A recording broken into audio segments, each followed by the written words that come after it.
Entonces, los elementos que nosotros creemos que hay que ir identificando, y aquí se definen, una definición preliminar, es cómo aprender a argumentar o cómo mejorar nuestra argumentación, ¿sí?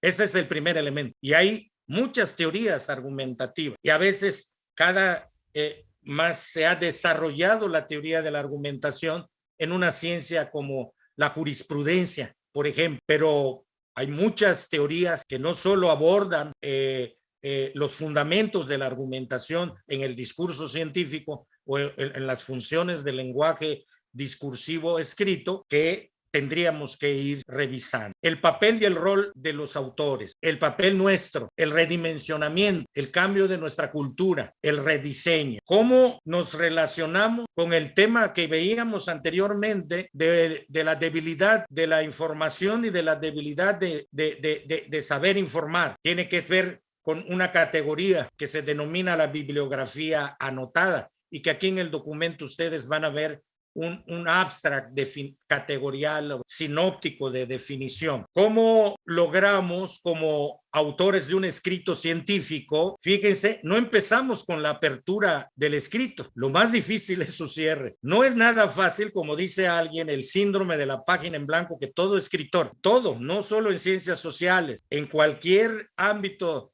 de la lengua, de cualquier lengua, iniciar el síndrome, el miedo a la página en blanco es un temor. ¿Cómo inicio? ¿Cómo empiezo? Bueno, tengo que desarrollar un plan argumental, diseñar un plan argumental para poder tener, como lo tiene un compositor de una partitura, que pueda ser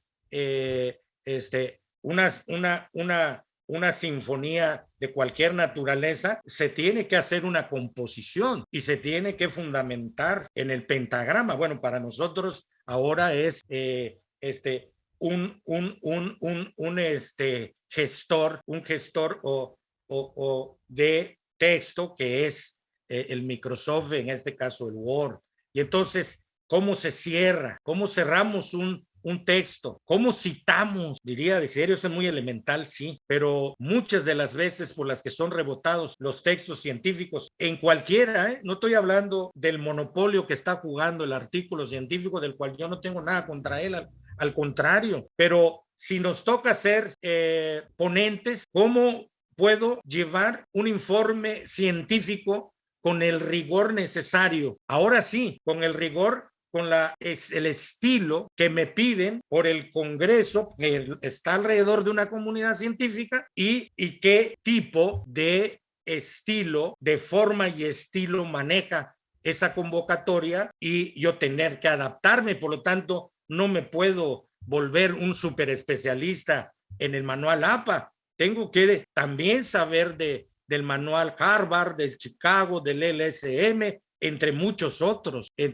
Entonces, porque cada ciencia ha estado provocando la producción de sus propios manuales de forma y estilo. La coherencia de la que hablábamos como una debilidad, aquí en esto es un elemento que necesitamos alcanzar.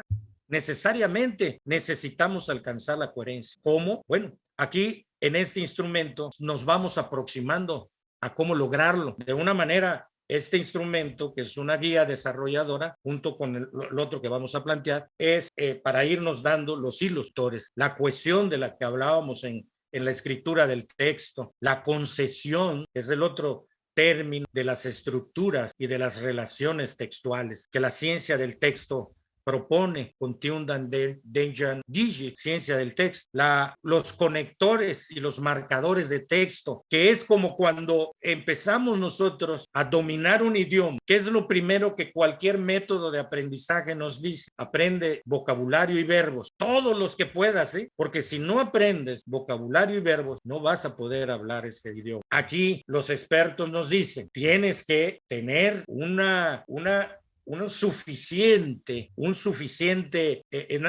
cantidad suficiente de marcadores y conectores lingüísticos para lograr construir y producir un escrito, un tipo textual, cualesquiera que sea. Por lo tanto, es otro de los elementos, y estaremos subiendo un una selección de los 120 marcadores y conectores que más se utilizan en la escritura de la ciencia social. Porque, por ejemplo, en mi caso, les voy a dar una experiencia testimonial. A mí, cuando hice mi tesis doctoral, empecé a sentir por qué era necesario entrar a estos laboratorios y desde entonces, estimado doctor Juan Carlos, que somos colega de la misma alma mater, entendí que no podía yo omitir conocer de esto sin convertirme en un erudito en las ciencias de la lingüística. Pero, ¿qué sucede? Dos cosas. Me revisan, me observan y me reobservan porque no tenía yo una suficiente utilización ni de marcadores ni de conectores lingüísticos, empezando por una anómala manera de cómo construir mis citas textual. Y entonces yo el qué, por ejemplo, en el análisis de los campos teóricos, que son campos científicos, nos plantea Pierre Bourdieu que, abro comillas, pongo 3 puntos suspensivos y metía yo la cita literal. Ese era mi conector y lo repetía yo las veces que era necesario. Santo Señor. Y ahí me voy entendiendo entonces la relevancia y la importancia de los marcadores y los conectores lingüísticos junto a los glosarios especializados de nuestra ciencia, que necesariamente deben de estar como libros de cabecera nuestros, aparte de lo que señalamos en la carta de teórico-metodológica de laboratorio. ¿Cuál es el secreto? Le preguntaba yo en uno de mis posgrados a un profesor que cuando yo entré a ese programa me preguntaba por qué me dan literatura universal 1, literatura de México 2 y literatura regional 3 en un posgrado de estudios regionales. Yo decía, ¿quién hizo este invento? Ahí me di cuenta cuando le pregunto a un escritor, a un literato, a un escritor de ensayos y de novelas, un joven escritor que se hizo muy visible en los años 80 en la editorial Cali Arena.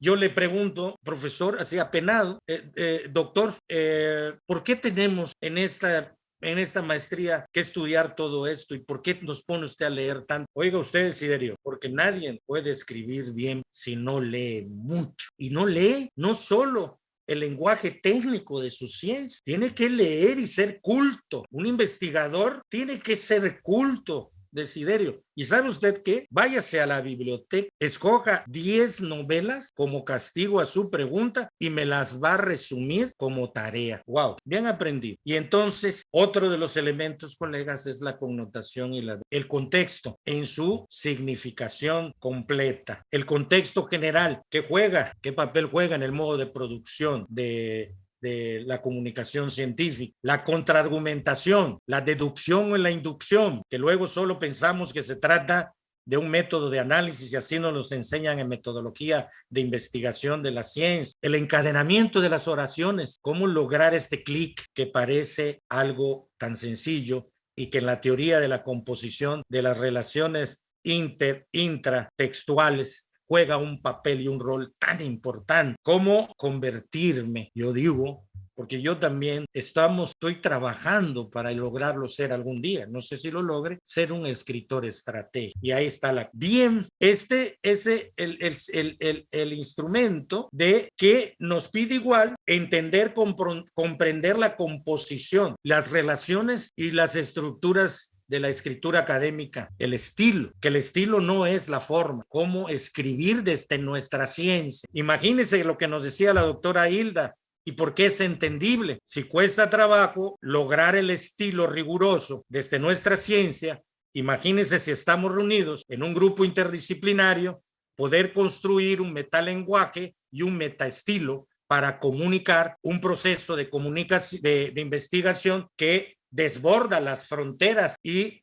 el principio endogámico de la investigación unidisciplinaria. No es fácil. Y entonces no se debe de quedar uno sorprendido ni uno apenado, doctora Hilda, por lo que sucede muchas veces y nos sucede a todos, a los grandes, a los que empezamos y a los que ya están laureados y premiados. A todos les puede suceder. El estilo, que es tan difícil de lograrlo, tiene varias interfaces. ¿Cómo lograr un estilo con claridad, un lenguaje claro, conciso? Ya lo habíamos establecido. ¿Cómo lograr la sencillez y la naturalidad? ¿Cómo pensar complejamente y comunicarnos sin dejar de comunicarnos complejamente, pero con claridad, con todos estos elementos del estilo de comunicación científica, que no sea difuso, que no sea confuso, que no se entienda lo que estoy queriendo comunicar, que yo no lo comprenda y que los demás no lo puedan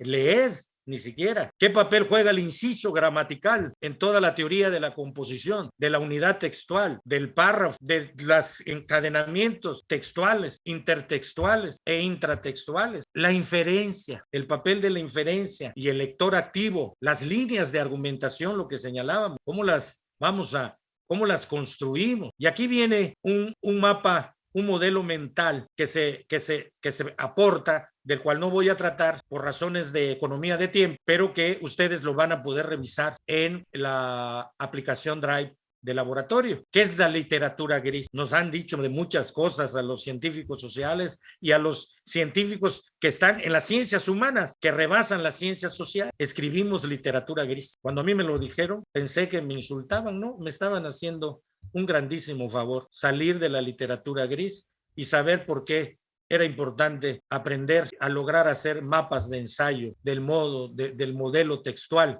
que estoy trabajando, el papel de los marcadores textuales, de la mesa de trabajo en todo el proceso de producción del texto, el modelo de argumentación de Tullman, que es uno entre muchos modelos de la teoría de la argumentación que podemos revisar para no perdernos entre el mundo de las teorías, porque el tiempo es nuestro, necesitamos volverlo aliado. Cómo lograr tener el ojo clínico en el momento de escribir y cómo tener la habilidad de encontrar las palabras claves en el análisis de contenido, en el análisis del discurso, en el análisis textual, en el análisis hipertextual, cómo parafrasear, que es otro de los elementos que nosotros trabajamos, cómo construir la unidad básica, la célula de todo escrito científico, que es el párrafo, qué tipos de párrafo y cuál es su patrón de organización, la transición de un párrafo a otro, cómo no perder el encadenamiento, la coherencia, la argumentación, la secuencia, la claridad, la concisión y la precisión. Y estos son los primeros elementos. Y creo que con estos elementos, no con más, vamos a transitar este laboratorio, porque estamos seguros que si logramos fortalecernos, si logramos, evitamos que se transformen sigan siendo debilidades y los convertimos en fortalezas, mucho hemos de lograr.